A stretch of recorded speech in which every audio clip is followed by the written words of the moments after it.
ময়মনসিংহে যুবক রুবেল হত্যা, বাড়িওয়ালাকে মারধর ও শ্লীলতাহানির ক্ষোভে 4 ছেলের হাতে খুন, দাবি পিবিআইয়ের।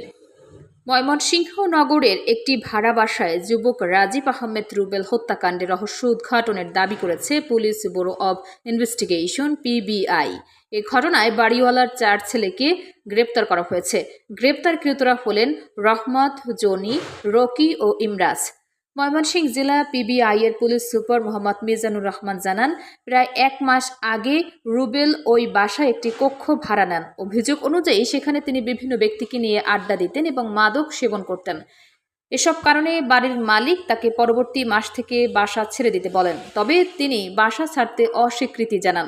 তিনি আরও জানান, ঘটনার দিন সকালে রুবেল বাড়িওয়ালা ও তার ছেলের কক্ষের দরজায় লাথি মেরে তাদের ঘুম থেকে তোলেন।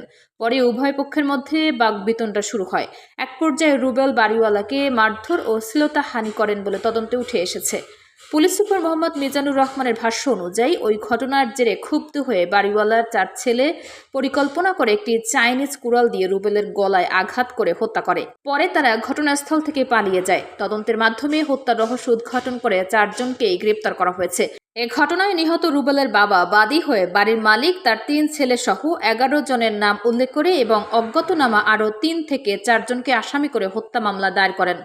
পিবিআই জানিয়েছে, গ্রেপ্তার আসামিদের আদালতে সোপর্দ করা হয়েছে। মামলার তদন্ত অব্যাহত রয়েছে।